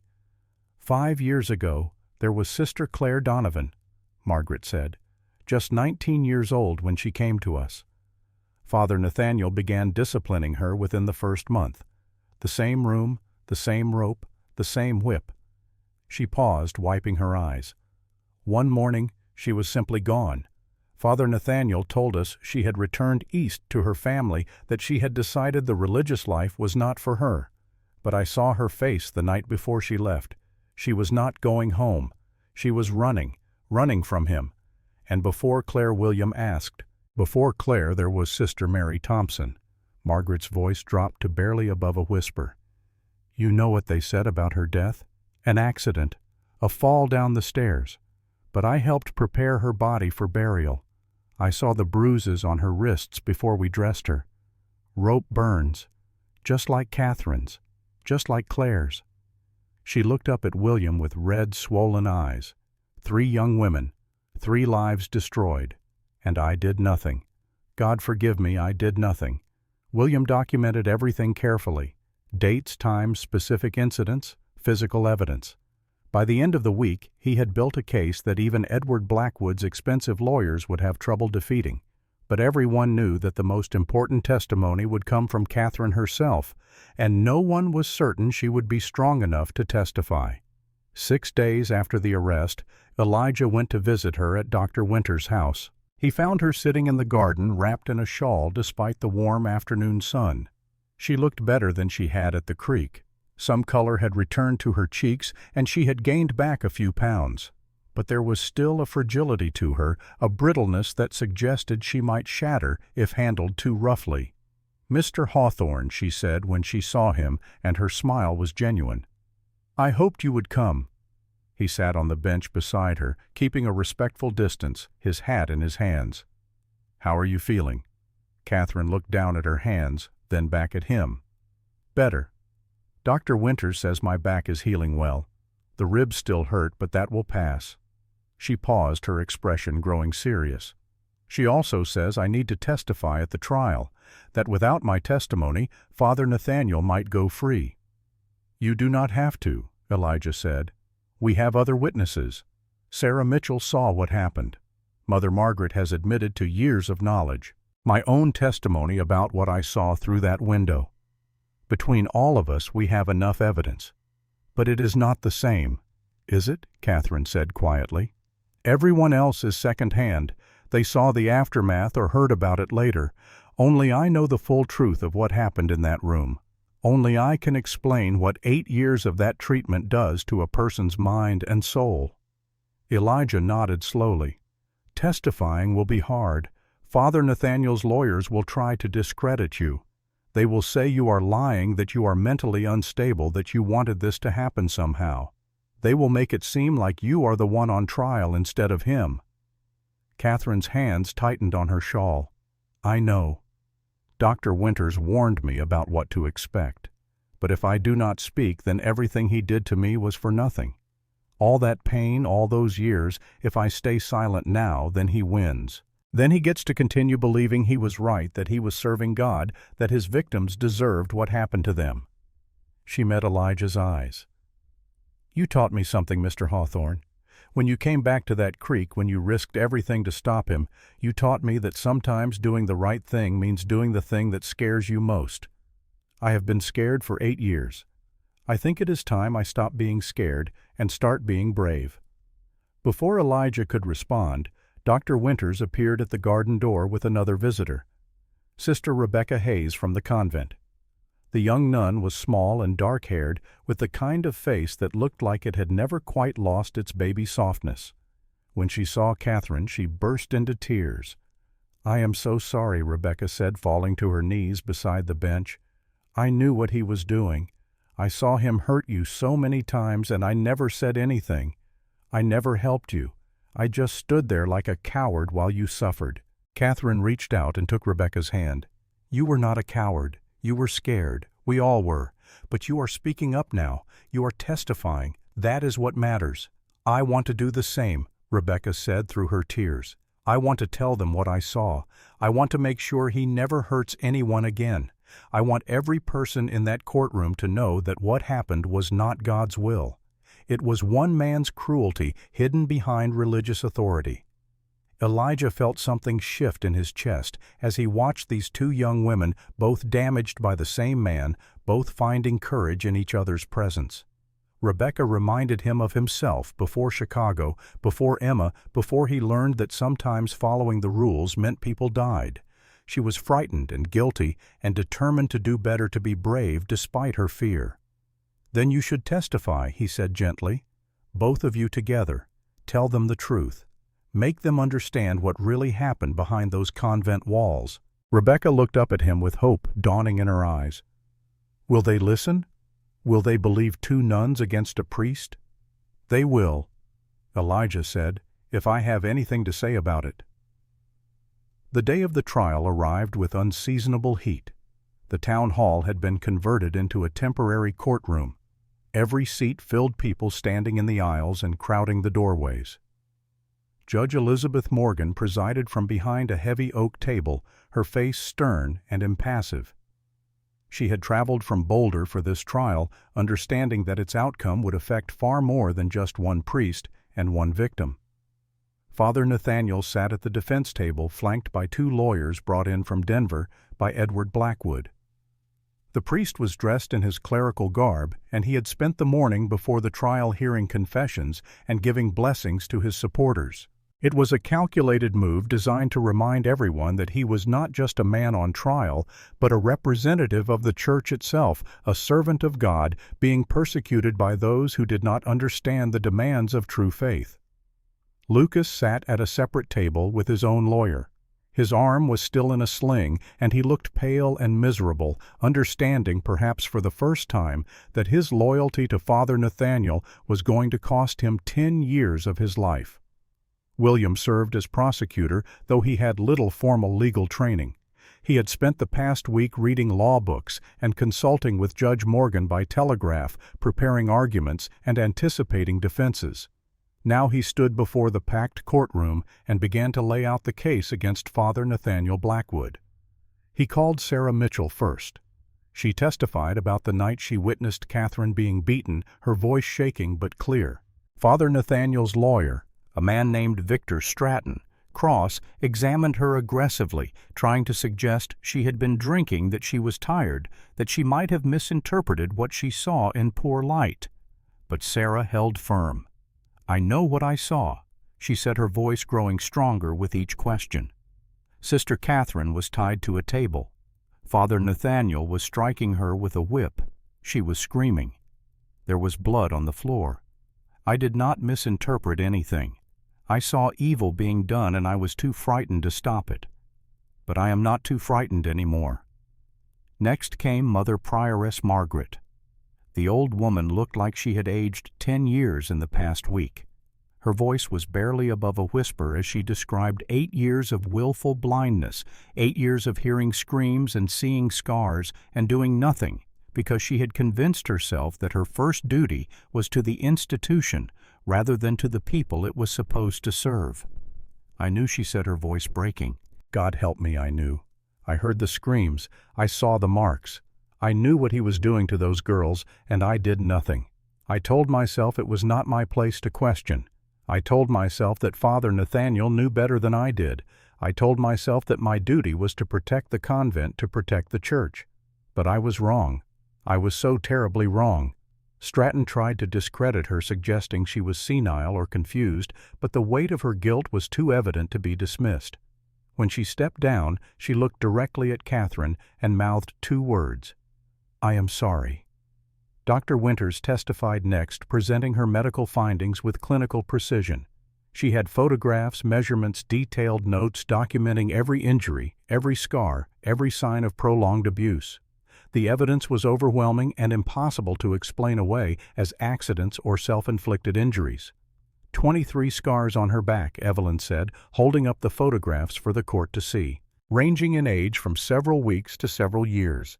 2 improperly healed rib fractures, severe malnutrition, chronic trauma to the wrists and shoulders consistent with repeated binding. This is not religious discipline. This is systematic torture inflicted over a period of at least 5 years, possibly longer. Then came Reverend Samuel Ashford, who testified about Sister Mary Thompson and the suspicious circumstances of her death. He spoke about the bruises he had seen on her wrists, before burial bruises that could not be explained by a fall downstairs. He spoke about his previous attempt to bring charges against Father Nathaniel and how the church had destroyed him for daring to speak up. And finally, Elijah himself took the stand. He described what he had seen through the window of the chapel of penance, speaking plainly and without embellishment, letting the facts speak for themselves. When he was done, Stratton stood for cross-examination. "Mr. Hawthorne, is it true that you were dismissed from the United States Marshal Service under questionable circumstances?" "I resigned," Elijah replied. After children died while in your custody, Elijah felt every eye in the courtroom turn toward him. He forced himself to meet Stratton's gaze steadily. "6 children died because I followed orders instead of doing what was right. That is true, and I have lived with that failure every day for 7 years, which is exactly why I am here now, because I will not make the same mistake twice." The courtroom erupted in murmurs. Judge Morgan banged her gavel for order. Stratton smiled thinly. "So you admit you have a history of poor judgment?" "No." Elijah said, his voice calm and clear. "I admit I have a history of letting protocol and authority override my conscience, and I am done with that. When I saw Sister Catherine being tortured, I did not wait for permission. I did not follow procedure. I acted. And because I acted, she is alive today."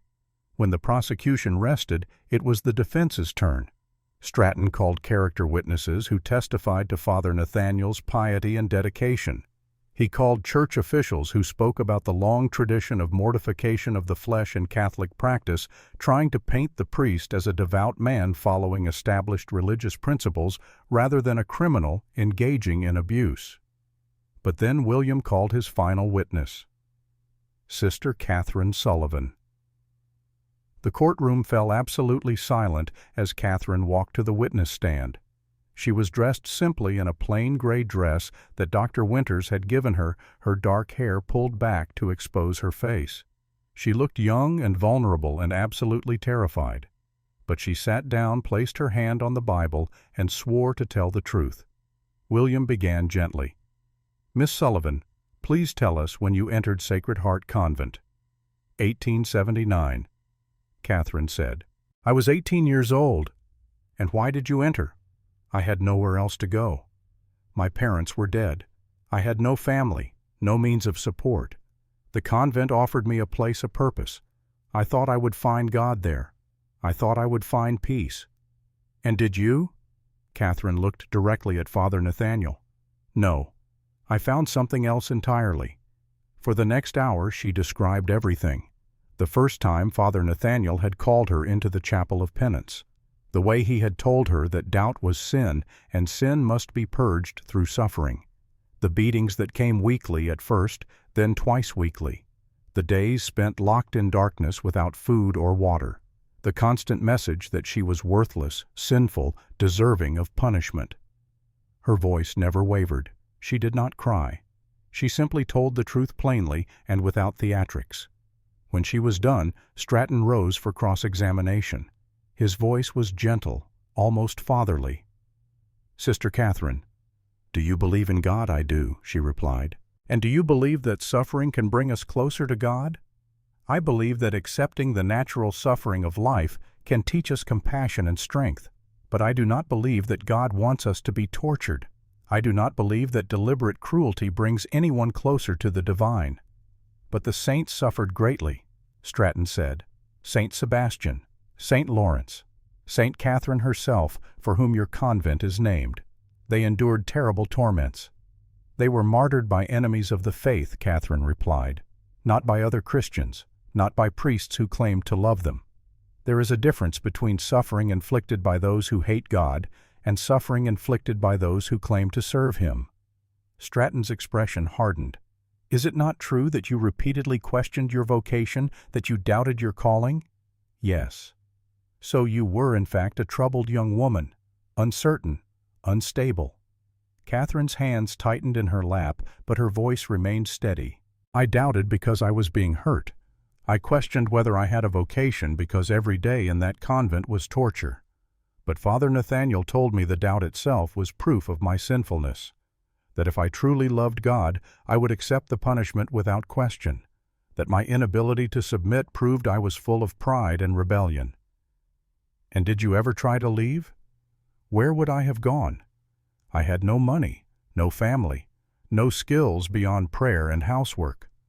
Father Nathaniel made sure I knew that if I left the convent, I would die on the streets, that the convent was my only hope of salvation. He told me that leaving would be a mortal sin, that I would burn in hell for eternity if I turned my back on my vows. It was then that Father Nathaniel himself rose to his feet. His lawyer tried to pull him back down, but the priest shook him off. His voice rang through the courtroom with absolute conviction.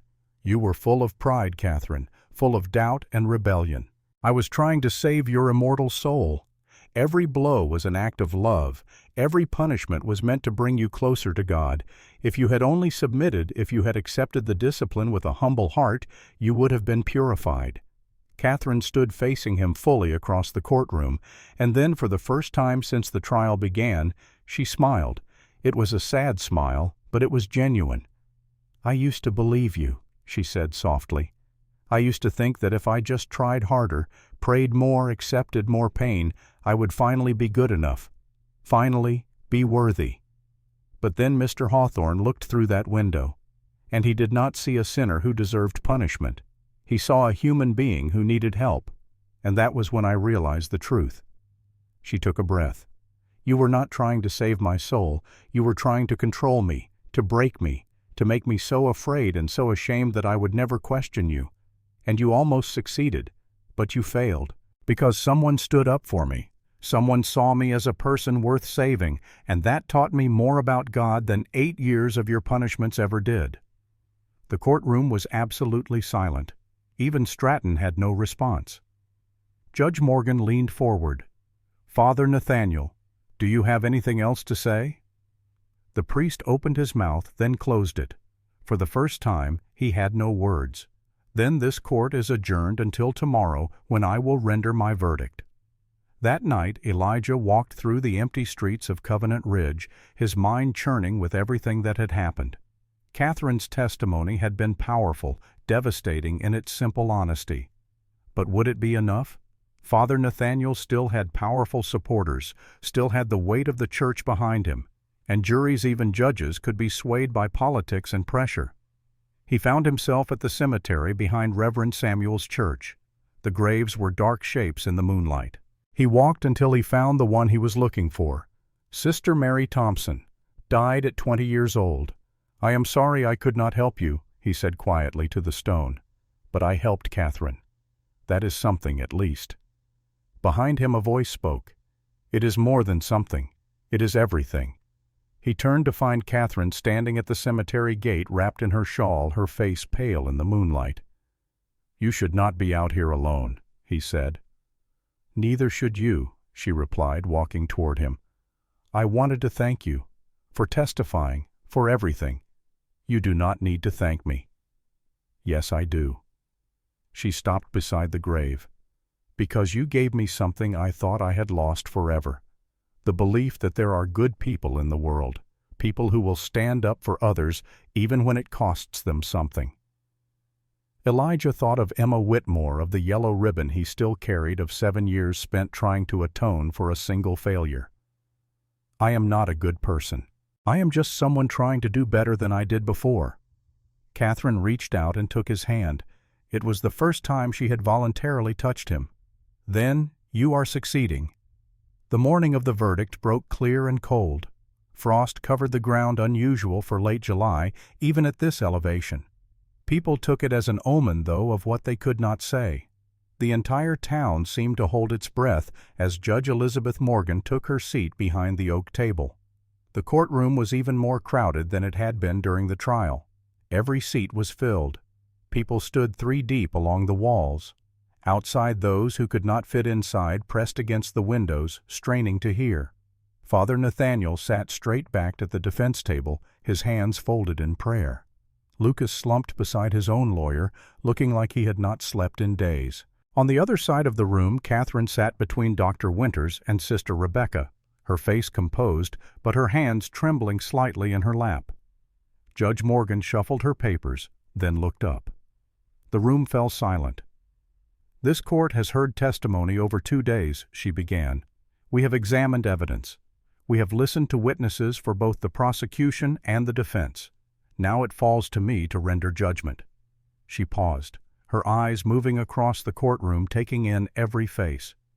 The defense argues that Father Nathaniel Blackwood was acting within his religious authority, that the discipline he administered was in keeping with centuries of Catholic tradition regarding mortification of the flesh, that Sister Catherine Sullivan was a willing participant in her own spiritual development. Edward Blackwood, sitting in the front row, nodded with a small smile touching his lips. However, Judge Morgan continued, her voice growing harder.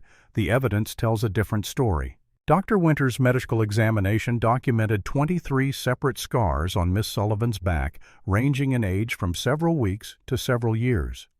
2 improperly healed rib fractures, severe malnutrition, chronic trauma to the wrists and shoulders consistent with repeated binding over extended periods.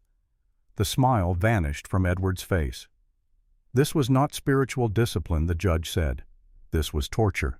Systematic, prolonged, inflicted on a vulnerable young woman who had no family, no resources, and no way to escape. And it was done not once but repeatedly over a period of 8 years. Her voice grew harder still. Furthermore, the testimony of Mother Prioress Margaret confirms that Father Nathaniel engaged in this behavior with at least 3 different young women. Sister Mary Thompson, who died under mysterious circumstances. Sister Claire Donovan, who disappeared and has not been heard from in 2 years. And Sister Catherine Sullivan, who survived only because Mr. Hawthorne happened to look through a window at the right moment. Catherine's hand found Rebecca's and gripped it tightly. Moreover, the evidence shows that Deputy Lucas Bennett knowingly participated in an attempt to remove Miss Sullivan from the jurisdiction of this court. He helped Father Nathaniel kidnap her from the convent and transport her toward Denver, presumably to hide her in an institution where she could not testify. Judge Morgan looked directly at Father Nathaniel. "You are a man of God, Father Blackwood, or so you claim. But the God I read about in Scripture does not command us to break the innocent.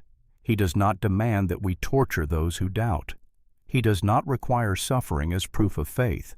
What you did to these women was not religion, it was abuse, and you hid behind your collar and your position to escape accountability."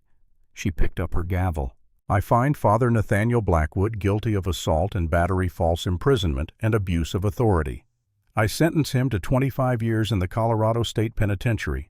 The gavel came down with a crack like a gunshot. The courtroom erupted.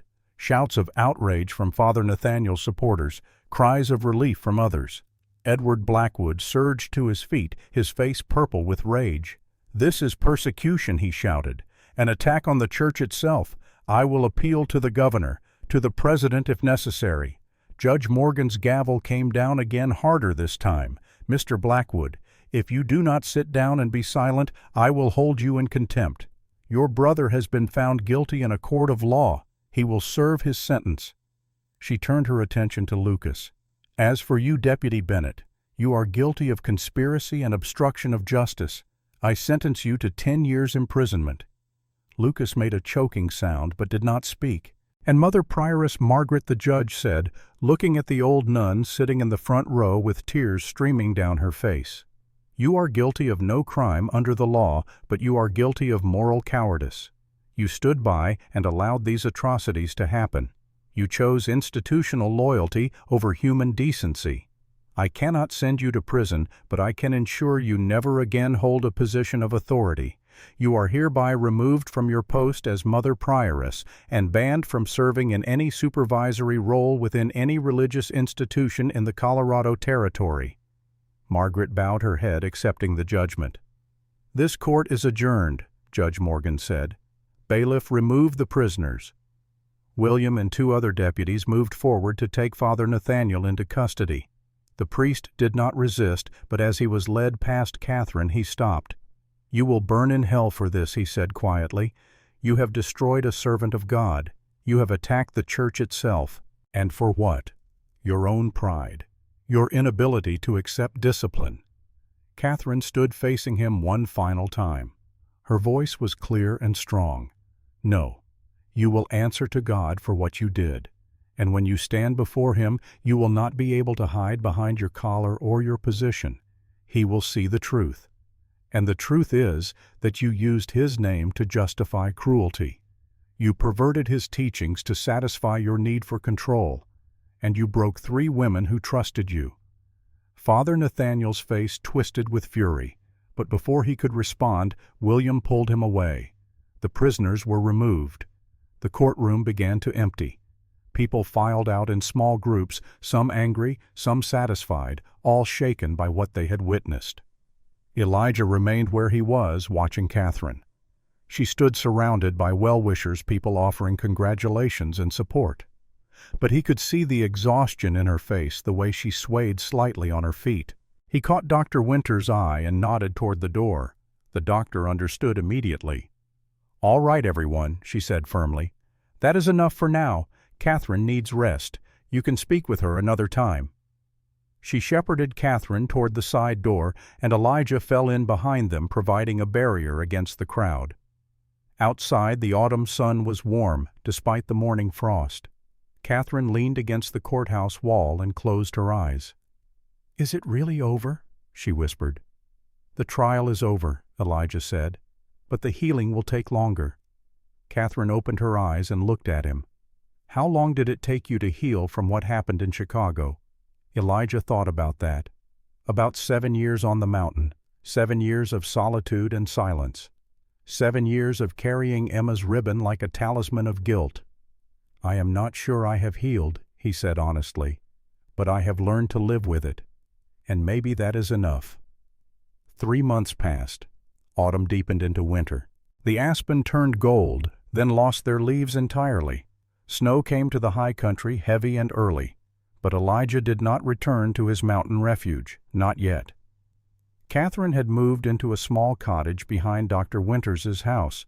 She spent her days helping in the medical practice, learning to treat wounds and mix medicines. She had a talent for it, Evelyn said. Gentle hands and a calm presence that put frightened patients at ease. She also began teaching.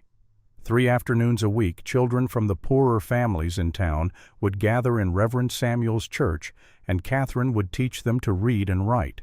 She used no religious texts. Instead, she taught from books of poetry and history, opening worlds these children had never imagined. Elijah helped when he could. He was not much for teaching, but he could chop wood for the church stove and make sure the building stayed warm. He could walk Catherine home on the nights when her lessons ran late and the streets were dark. They talked during these walks, about everything and nothing, about the future and the past, about faith and doubt and the strange paths that had brought them to this moment. One evening in late October, as they walked beneath a sky full of stars, Catherine asked him a question he had been dreading. "Will you go back to your mountain when winter truly sets in?" Elijah did not answer immediately. The cabin was waiting. Thunder was growing restless in the town stable. The solitude that had sustained him for 7 years called to him like a distant song. But something else held him here, something he was not quite ready to name. "I do not know," he said finally. "Do you want me to?" Catherine stopped walking.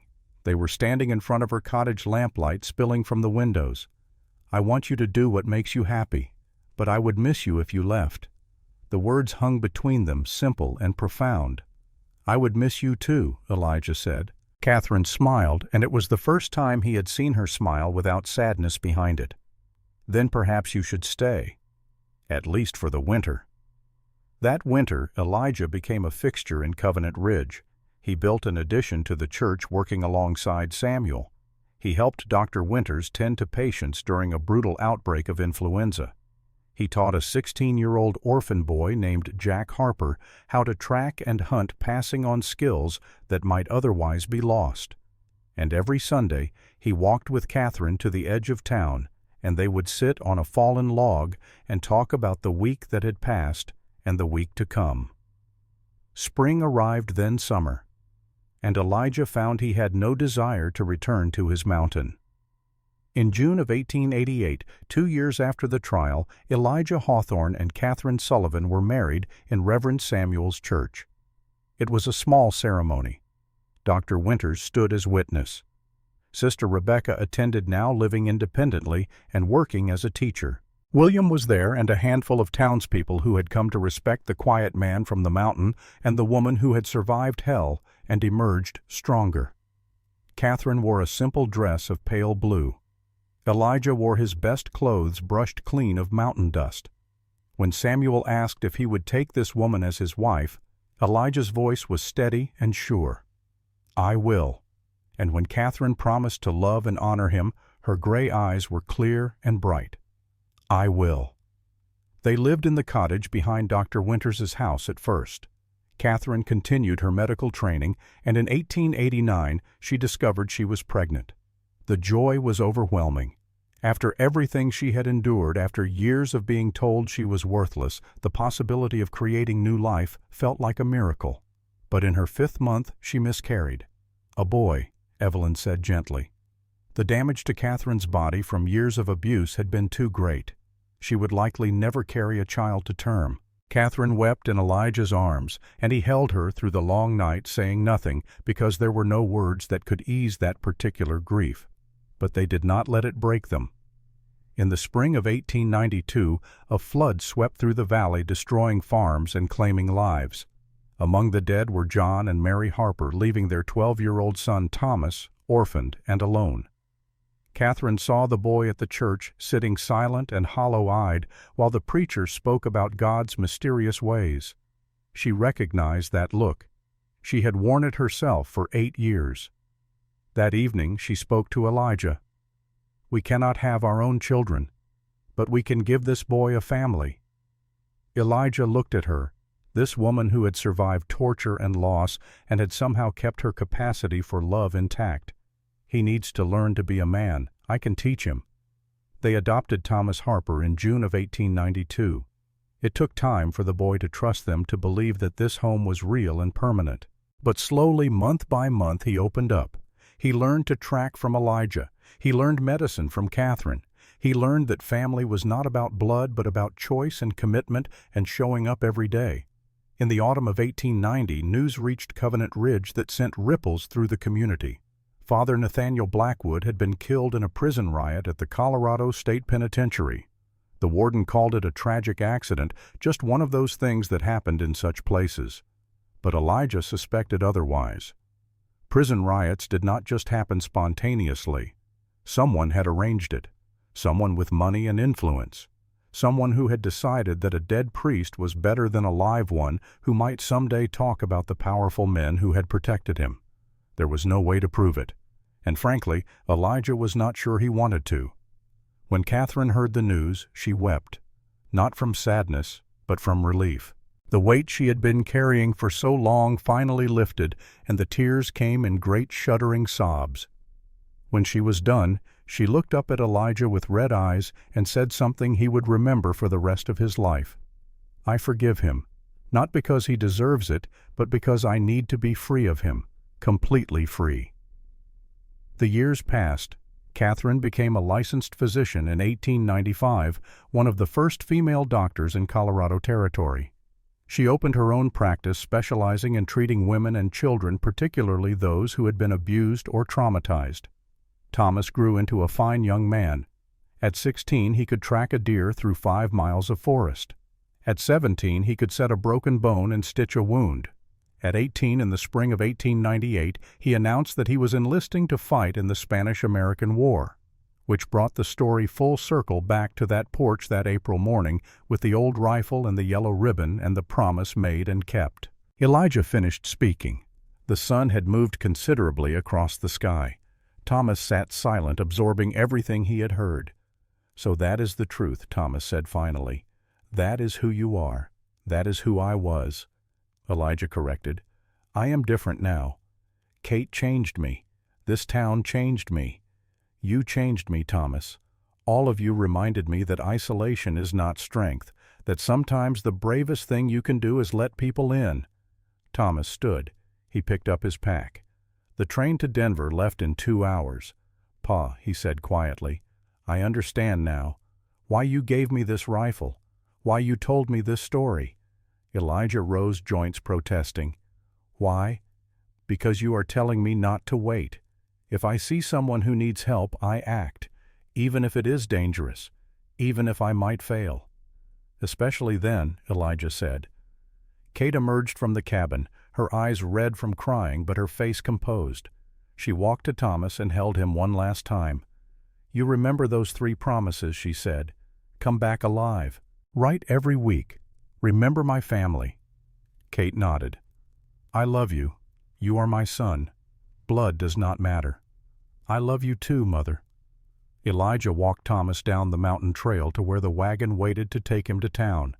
At the bottom they stood facing each other, this old man and this young one, bound not by blood but by choice and love and shared understanding. Elijah held out the Winchester. "This rifle saved your mother. It saved many others. Now it goes to war with you. Bring it back, and bring yourself back." Thomas took the rifle, feeling the weight of it, the history of it. "I promise." They embraced briefly, the way men do, and then Thomas climbed into the wagon. As it pulled away, he looked back and saw Elijah standing alone on the trail, one hand raised in farewell. The old man watched until the wagon disappeared around the bend. Then he turned and began the long climb back up the mountain, back to Kate, back to the cabin they had built together, back to the life they had made from the ashes of their separate failures. He reached into his vest pocket and withdrew Emma's yellow ribbon, faded almost white, now frayed at the edges. He had carried it for 19 years. A reminder, a penance, a promise.